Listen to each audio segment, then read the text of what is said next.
Let's talk a little bit more about the Orioles, and I think our next guest did a really good job of trying to dive into like what is the appropriate way to talk about what's going on with the Orioles, and maybe she saw the script as they've won their last couple of games after what had looked like a really bleak stretch of baseball. She, of course, is a national baseball writer for The Athletic. She's Britt Ghiroli, and she's back with us now here on GCR. Britt, it's difficult because you can't hide from how bad it is or pretend like it hasn't been dramatically worse than maybe expected, but at the same time, there's still a lot of baseball left to be played, and it does seem like the Orioles kind of have to be better than what we've seen to this point. Yes, and that's the challenge. And when I write a column like that, I don't take it lightly. I probably talked to 10 people or so that are either in the organization or have been in the organization recently, because I think it's so easy to get up here and just complain and say fire everyone, and you have to kind of take a look at the bigger picture. And I tried to do that with the American League is bad. Like, they are in basically the same boat as the Toronto Blue Jays, and I don't see anyone being like, hey, the Toronto Blue Jays season's over, right? Like, so there are some things that make you feel optimistic. The reason I think people feel so negatively, and this is very justifiable, is the fact that this team has been a disappointment for almost 2 years, right? Right. The fact that they won 101 games in 23 and 91 and 24, and they did not do enough.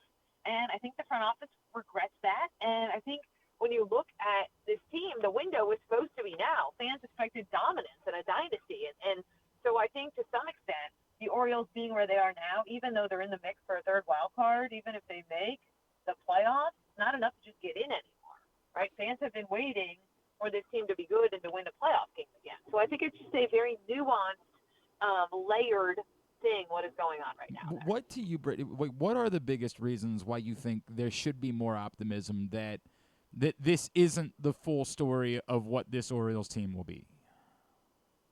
So I think the talent level is sky high. And, every opponent that's come in, I'm always on the visiting side because I cover, baseball nationally now. So I'm always on both sides. And people just can't get over how talented they are. Now, they haven't played to that level yet. And so I think, the fact that Adley is going well, you have to imagine that at some point in time, him and Gunnar are going to hit at the same time. And that changes the complexion of the lineup, So I think you could feel optimistic about that. I have a harder time feeling optimistic about the pitching because of the injuries and the lack of depth.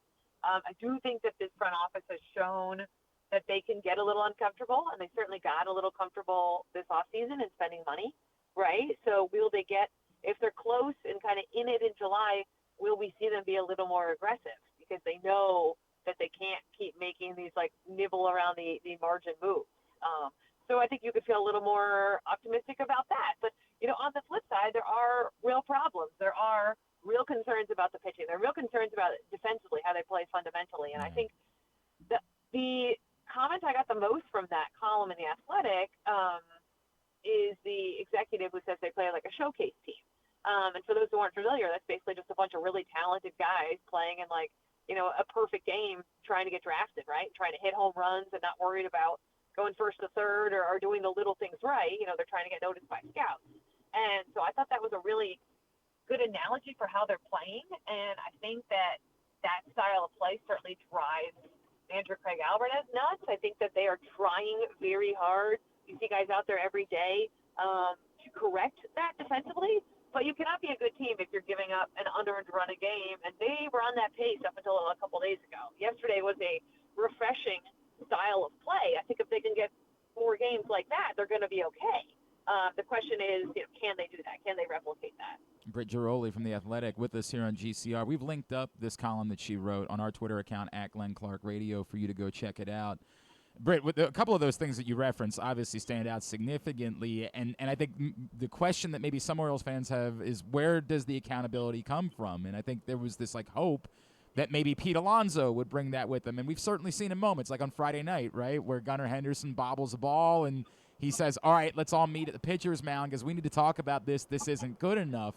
But does it make sense why there isn't more accountability for some of these small things? And is it fair to I don't know, is Craig Alvarez in his first year as a manager, is he capable of demanding that type of accountability?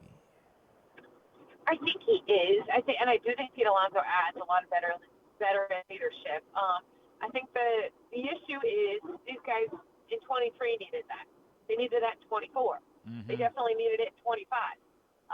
And so I think to some extent, you can't just sign Pete Alonso and expect the whole culture to be fixed, right? It's going to take time, one. And two, I think the revolving door of coaches hurt some of these young hitters. They've had a lot of different hitting coaches over the years. And part of that was, as I referenced in the article, they didn't always treat their coaches very well. They were on like 1-year deals a lot of times, or they weren't paid a whole lot. And so it made it easy for those coaches, once the Orioles got good, to seek better opportunities. And that is something that the front office did take accountability for, and they did sign all of Albernez's coaches to multi-year deals this year. So I think when you're calling up these young guys, as this game now calls up these young guys, and if you're a front office that doesn't believe in veterans, and this front office, I think, had to learn the hard way about the importance of veterans, you're not teaching these guys how to be big leaguers. You don't have that presence, and I've seen this on countless teams. In 2008, my first year with the Rays, like Cliff Floyd and Eric Hinsky set the tone. But there was a losing streak. They were the guys out there saying, "Don't panic. We're going to be fine." I've been on teams that have lost before, and it's still been good. You saw that with the 2010 team. Adam Jones and Nick Markakis, and like they had leaders in there. And Nelson Cruz was terrific for them in 14. And so I think part of the problem now is they didn't have that for a long time. So it's not going to change overnight. I do think Craig Albernez has the authority and the accountability factor to make that better. I do think Pete Alonso is going to make that better. I just don't think you can expect culture and expect how this team has operated to change overnight. I think you're starting to see that. And look, maybe it's just we'll look back on these first 6 weeks and say, like, that's what they needed to get the ball rolling in the other direction. That's certainly possible. I do think that some of these things have been corrected. You just wish, hey, what would it have looked like in 23 or 24 had they done this, had they gone all in? But, nobody is ever going to be able to tell you for sure if that would have worked or not. I don't think, talking about this the other day, and they added the Rangers had Jordan Montgomery that year, if you remember. I don't think anybody thought that meant they were going to the World Series, right? Like, it is such a fluky game. But I do certainly think if you look at that 24 series against the Royals, certainly the whole second half of 24, Brandon Hyde was begging for veterans. Coaches in there were begging for veterans. Like, when you have a young team struggle for such a prolonged amount of time, having nobody in there who's been there, having nobody in there who's a veteran hurts. It hurts development. It hurts mentally, and this is such a mental game, and I think you saw that in 24. Oh, I think people don't realize the significance of just a Robinson Chirinos type, right? Like, that goes so far for, sort of handling the culture of a baseball team. Britt, you bring up, obviously, like those that want to fire someone, and I would argue that it was absurd to fire Brandon Hyde when they did a year ago, just because nothing gets better under an interim manager. With no disrespect for Tony Mansolino, it doesn't help. It's just another lame duck. To your point about the coaches, it doesn't help anything. So it's absurd to me to have a conversation about firing, and I know that Mike Elias is the guy that's in fans' crosshairs at this point. But what is fair as far as talking about, like how the team has gotten here? And is there a conversation at all to be had about, hey, maybe at the end of the year, if it doesn't improve, there does need to be, like, how do we discuss that fairly, knowing it's not, hey, they should fire Mike Elias on May 12th, which is patently absurd? Right. They're not going to do that. There's like 100 reasons why they're not going to do that. But yeah, I think what's fair is you could blame Elias for this roster and this front office for the roster because they're the ones who constructed it. You can blame them for being an underwhelming, frustrating team again. You could certainly say the last 22 or so months have been disappointing. I think all of those are fair criticisms. I think Mike Elias and the rest of the front office would nod their heads and say, yes, these are fair criticisms. Like, these guys, a lot of these guys have not taken the step forward and really finished themselves off as high-level prospects in the big leagues. I think that's all fair criticism. I also think if you look at this team, and as I first reported last year, they promoted Mike Elias last year to president. So with that promotion, I'm sure came a new contract. And, people aren't becoming president for a year or 2 years. So they committed to him for the long haul. And I think when you look at this year, if they don't make the playoffs, certainly there'll be a lot more pressure on him. But I don't even know if that would be enough to say, okay, let's eat 3 or 4 years or whatever else he has remaining on his contract and start over in the wake of so much uncertainty with a lockout and, the CDA. I just don't know if that's the answer either. They're in a really precarious place if they don't turn it around. I don't know if anybody has the answers. Like, how angry is ownership? How involved is ownership? I don't think they are an ownership group that is, emailing and constantly, on Mike Elias every time they lose. I think they are a little bit more of a hands-off approach. But we saw with Brandon Hyde that they will eat money. They're paying Brandon Hyde this year, right? They fired him in May and paid him for the whole rest of the year. So I think they are, when they make a decision, they will be decisive about it. They will be swift about it, like they were with Hyde. I just don't think there's nothing to suggest they've reached that point with Elias now. And I don't know. Certainly firing him in season does nothing. I think they're going to have to ride this out and see how the season goes and see if they can turn this around. Britt, you referenced, maybe the aggressiveness perhaps at the deadline. Obviously, I think, I agree with your sentiment. I think the offense, there's every reason to think that it's going to be better. And, the track record of Gunnar Henderson is too good for me to think that this is his story. So I agree. And I also agree that I don't know that I agree when it comes to the pitching. Or I don't know that there is that next level to the pitching. They don't need a back-end rotation piece. They need a front-end guy. To be fair, that's what they said they needed last offseason. Mike Elias said that, and then they didn't go get that guy and tried to argue that Shane Baz could be that guy. I don't even know if they have enough to go make that type of move, and I still don't know yet who would even be available, if an Alcantara even fits the bill at this point for that type of guy. But, do you feel like that they recognize – hey, we've missed here and we have no choice now but to be aggressive? Do you get the sense that they're going to have to take a swing at an actual top-of-the-rotation type of pitcher, which they haven't been able to land other than the 1 year of Corbin Burns? So I agree with you in that I don't think the pitching is quite as easy to look at and say, well, it'll get better, not without significant personnel changes. I don't know. If you look historically in July, those guys are not available. Right.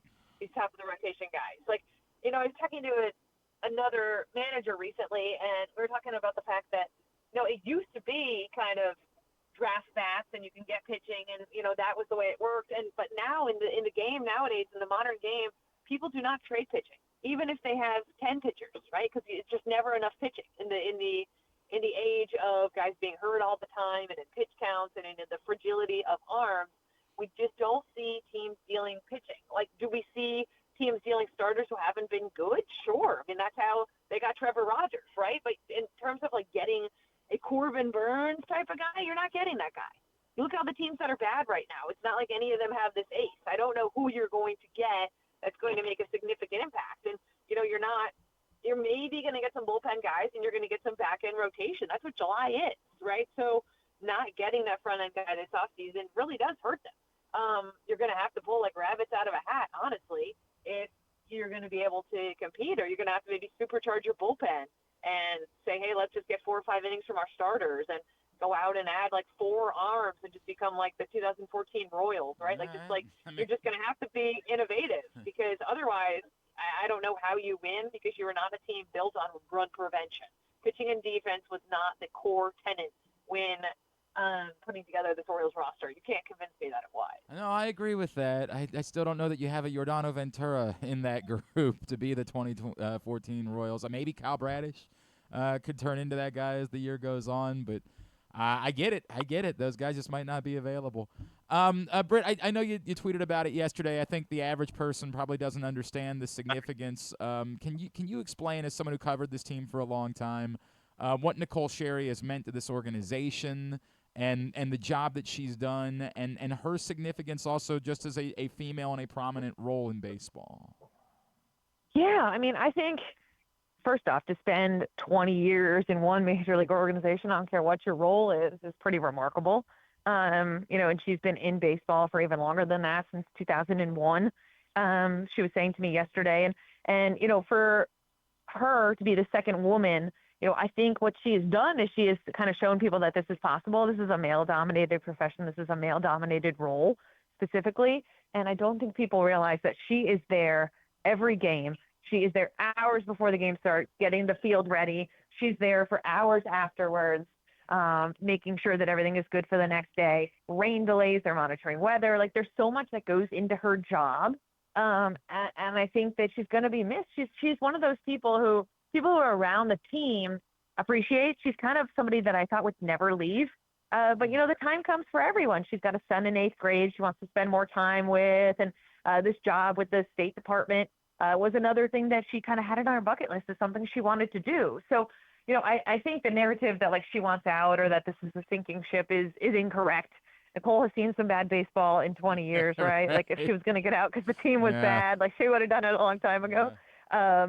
But I just think that the impact she's had, and players love her. I remember when, J.J. Hardy and Manny Machado were here and they wanted the infield a certain way. And she kind of, it's kind of, you hear about home field advantage all the time, and having a good groundskeeper is key in that, in keeping, the grass a certain way and having the infield play a certain way.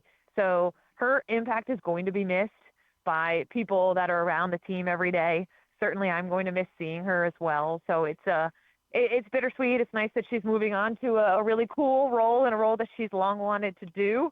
But, it is unfortunate. The only other female head groundskeeper in baseball is over in Detroit. So, maybe she's inspired another generation. Maybe we'll see it again. But it is really a lot of hours and virtually a thankless job, right, guys? Like you never are like, oh, great job by the grounds crew. We never say that. The only the time you ever bring up the grounds crew, unfortunately, is when there's something goes wrong with the tarp, right? Like, and then you Yes, make fun of the exactly. grounds crew. Exactly. Yeah. You never say like, oh, great job, like putting the tarp on before it rains. Yeah, right. You never say that. So, and honestly, Buck Showalter is so detail oriented, and I remember how much he used to rave about the job Nicole did, and it is hard to pass the Buck test, and she always did flying colors. Like she was someone that Buck really respected, and I think that really says everything because Buck is very into turf management, field management, and again, is somebody that does not tolerate details being overlooked. So that to me always spoke volumes. A man who legitimately needed to know exactly how long the benches were before he would take a job in Arizona and wanted the input. That's the type of detail that Buck Showalter demands. Britt_Ghiroli is how you follow her on Twitter. And is it just Britt Ghiroli on Instagram as well? Yes. Excellent. Give her a follow there. Britt, always appreciate it. Thank you so much for taking the time for us. Let's talk again real soon, all right? Of course. Thank you.